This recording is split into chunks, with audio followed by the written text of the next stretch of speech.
Hey everybody, it's Mr. Carr again. Today we're going to be talking about Unit 5.1, Parallel and Perpendicular Lines.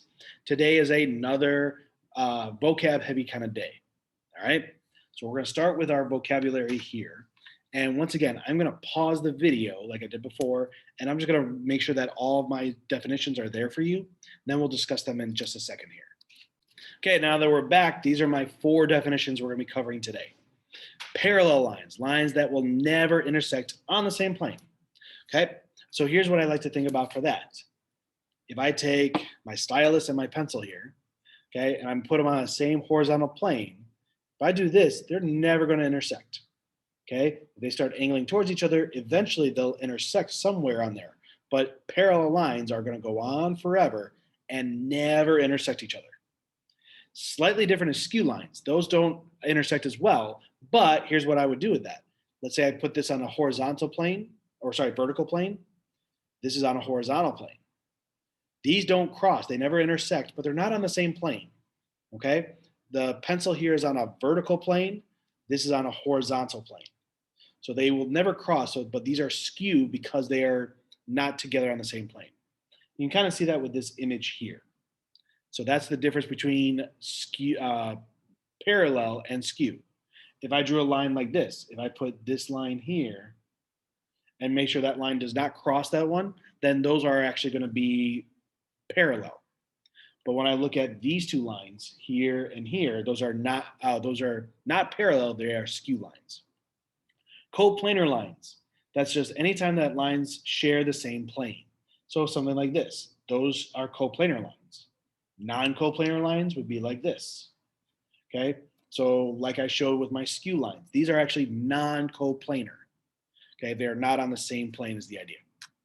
And then the last one is perpendicular lines. Those are lines that intersect to form a right angle. And you've seen that before, just anything that does this and makes a right angle at one of the corners, but it actually makes it at all 4 corners as well. Okay, so that is our basic definitions for today. We're going to continue looking at these and understanding these going a little bit further. So one thing to mention is, how can we tell that lines are parallel in a diagram? So when we talk about parallel lines, sometimes there's always going to be some kind of key piece of information. The other thing that you might see is, if I just draw 2 lines, I don't know if they're parallel or not. But if I do this, put little extra arrows on there, now they're parallel lines. And I can do that with multiple things. Like, for example, if I do this and draw another pair, then I'll do 2 little arrows and 2 little arrows. That means those 2 lines are parallel to each other. So that's what we're looking at here. Now, when I look at this diagram, for example 1, think of each segment of the figure as a part of a line. Which lines or planes in the figure appear to fit the following descriptions? So these are going to be, it's called a prism. So we can look at these as being parallel and non-parallel, or parallel, not parallel, things like that. Which lines are parallel to AF and contain point E? So here's AF, point E is right here.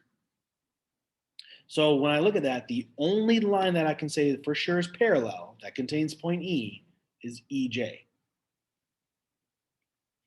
Okay, that one is the only one that is parallel and contains that. Now there are other versions, because I could have done this one, whatever that one would be there. B, there's missing letters, so let's call it, I don't know, BR.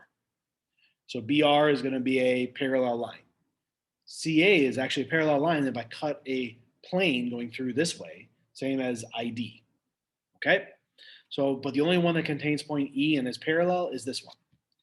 Now if I looked at, let me just add this in as another example. Let's say skew to AF and contains point E. Okay, skew to EF and contains point E is going to be ED. Okay, so that one is a skew line because they are not on the same plane and they do not intersect. I would not want to say AE because AE actually intersects with AF. So that one is neither skew nor parallel. So I'm not going to worry about that one. Okay, so if I go off of this description that I just made, ED will do that. planes that are parallel to plane FG8, GJ, and contain point E. So FGJ, let's highlight that and we'll do orange. FGJ, oh, okay, G is missing. That's supposed to be a G right there. So FGJ are these three non-collinear points. So what I'm looking at is, I'm looking at this pentagon is the plane that I'm referring to. So not only can lines be parallel, but actually planes can be parallel too. For example, if I look at this wall right here, that is parallel to the wall that's on the other side of the room. Those two walls will never intersect. So same idea here. So I'm looking at parallel planes is going to be made up of this pentagon here. So all I need is to name it with three non-collinear points. So I'll do BAE. So plane BAE. So that contains point E like this, and it's parallel to the other one. All right, it says drawing with your teacher, but in all honesty, these are really good diagrams on the right side. So I don't need to redraw any more of these, okay?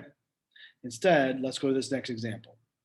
So a bit more vocab and terminology. So we have special angle pairs called corresponding, alternate interior, alternate exterior, consecutive interior. So when I look at these, I'm going to give a brief definition. So corresponding is going to be, let's see, I'm going to write over here, corresponding. They are angles on the same side. You know what, I realize I got to add another definition here before I get to, let me pause this part right here. That's a special line. That line is called a transversal. Okay, transversal is any line that intersects two or more other lines, or two or more lines. Okay, so since this line here, that is line L, intersects G and H, that makes it a transversal.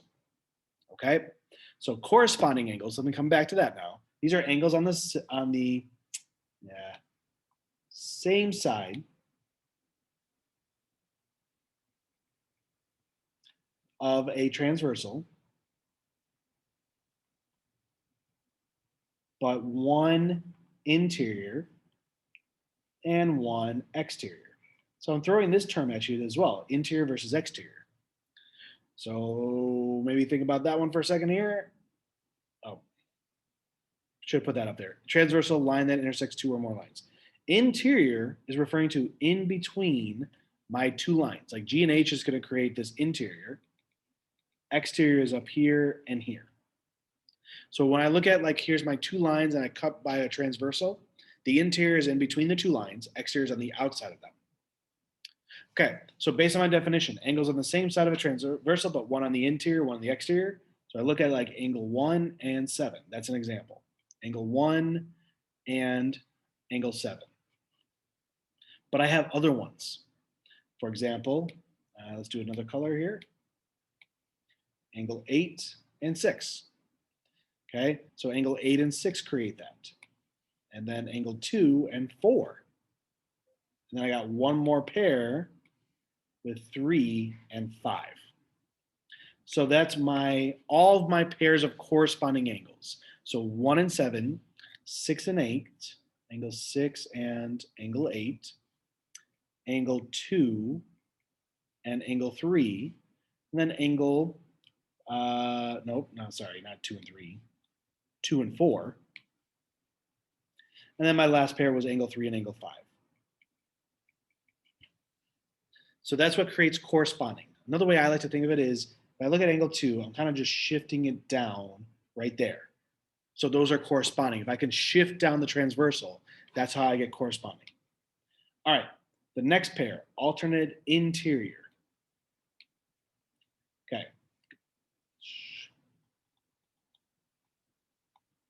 These are angles on opposite sides of transversal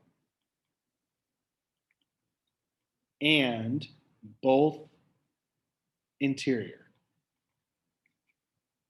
So what I mean by that is this. So we got alternate, which means opposite, and then interior, meaning they're both on the interior. So remember from my diagram here, interior is right here.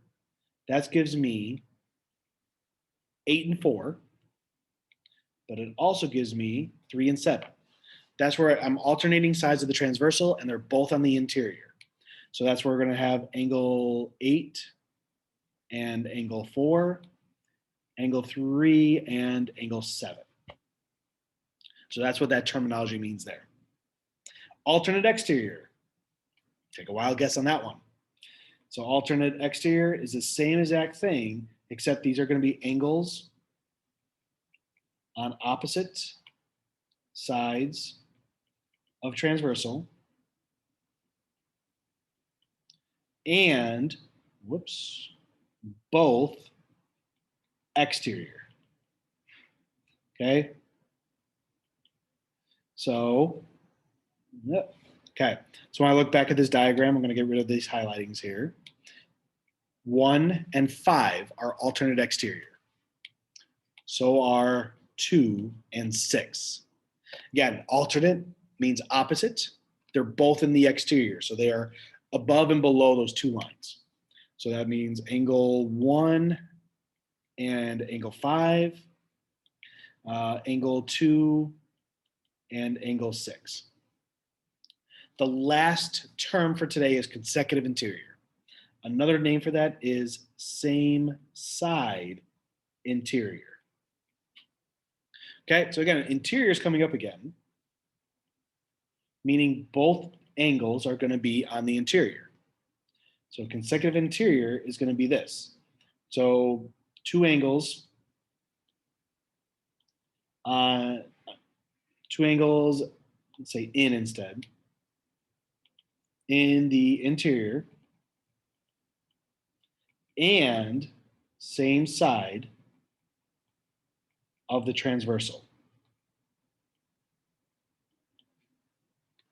So that's what we go back to our diagram here.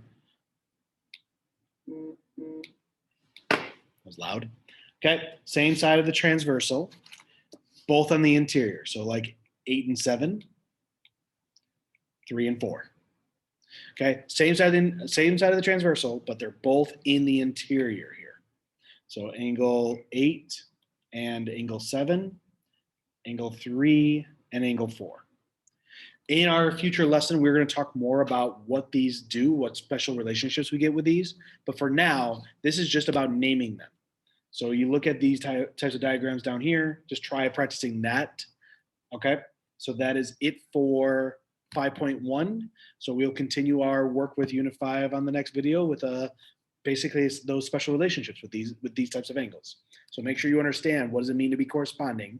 What does it mean to be alternate interior? What does it mean to be alternate exterior? And what does it mean to be consecutive interior? All right, that's it for today. I'll talk to you later.